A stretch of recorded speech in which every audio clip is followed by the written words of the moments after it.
And yeah, I was at Bed Bath & Beyond yesterday after work. And I go in and I'm in this dilemma. I see the new Dyson vacuum cleaner, which is called the Animal. And I'm like, oh, this one's even better than the last one. I've got to get the Animal because, you know, I vacuum the house. And then I'm thinking, well, I already have the other Dyson. It's about 5 years old, but it still works.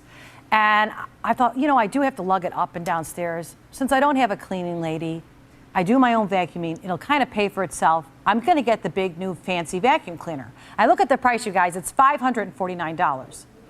I know. Is that crazy expensive? For me, it was, but you know, I don't know. I mean, I'm thinking of when I was a kid, we had a vacuum cleaner. My mom probably still has it. Right, yeah. If I opened it up, there'd probably be a penny from my graduation in there. But anyway, so I bring it up to the counter, and I have all this other stuff in the cart. Now I'm starting to look at everything in the cart and thinking, I probably don't need this, and I don't need that, and I shouldn't get this, and I'm doing the whole guilt thing that I've been raised with. And I get to the counter, and there was this one thing on this clearance table that's about, I don't know, 20 feet from the front counter. And it's a little tin plaque. Now, I don't do the plaques and the knickknacks, but my sister Carol has them all over her house. Whenever I go to her house, I always go, excuse me, miss, how much is this? She gets so mad at me because she just keeps all that stuff around. So I thought, I'm going to get her this little tin tile, and it says, spread kindness, gather love. So I thought, this is perfect for Carol because she's full of kindness, and my sister Carol's very sweet. So I get in line, and that's the first thing I put on the counter, and I have like a cart full of really expensive things, and I'm still in a dilemma. So I said to the woman, you know, can we do the small stuff first because I'm still in a dilemma about the vacuum cleaner. She doesn't even look up at me. So I said, oh, see this tin? There's no price tag on it. I know it's a problem when people come up here without a price tag, but I looked around on the table, and there was nothing else like it. And she goes, ugh. So I thought, oh, great. Now I got the cashier that doesn't have a personality. And she says to me, did you look around the whole area? I said, she goes, did you ask somebody in that department? I said, well, no, there was no one around. She goes, well, then I don't have the UPC code, and I can't charge you for it. And I said, well, isn't there some way you can call and just ask? I said, actually, I'm just getting it for my sister. I know it's not a big deal, but I would just love to get it. It's perfect for her. I'm telling her my whole life story, trying to convince her to be nice to me. And she goes, well, if you didn't ask anybody about the price in the department, I guess you didn't really want it then. And she puts it under the counter. You're kidding. So I was like, what is happening? So then she rings up the vacuum cleaner, and I'm like starting to sweat. I'm like, oh no. I didn't get like the $2 plaque or whatever it costs, and now I got the $500 vacuum cleaner. I'm afraid to tell her no. Exactly. So then I said, miss, I'm sorry, can I have the little tile back? And she takes it and hands it to me, and she's ringing up the rest of the stuff. So I walk over to the girl next to the other counter, and I said, excuse me, miss, could I buy this even though it doesn't have a price tag? And she goes, well, sure, we can find it for you. So I said, hey, see, that's how you do it. Now I'm getting mad.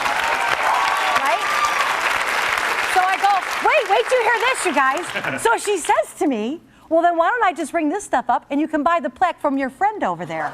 No way. Swear, right? Wow. Yeah.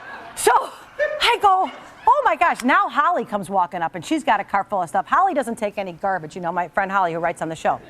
So Holly's got her stuff and Holly sees there's something going on.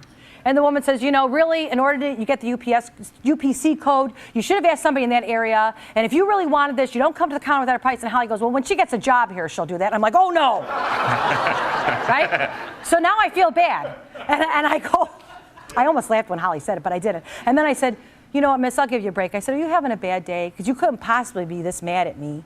I said, if you're having a bad day, I totally understand. She said, no, I'm not having a bad day. I'm having a great day. I was like, holy crap. I said, I want to see a manager. I want to see a manager. I said. Wow, right? round three. Yeah, round three. Now, I love this store. There's a lot of quality people, and I was convinced she was having a bad day, and I was trying not to give her a hard time, but now I'm really getting upset because in my mind, it goes to the movie of the week. There's a little old lady. She's buying one thing for her husband who's really sick in the bed, and the lady's like, you don't have a price. She's like, oh, forget it. I won't get it. And I'm thinking, what if this lady was taking care of an old lady? Yeah. You know, that's what bothered me. So I said, you know, if I were elderly or intimidated by you, this would really be a bad situation. I want to see the manager. So the manager comes over.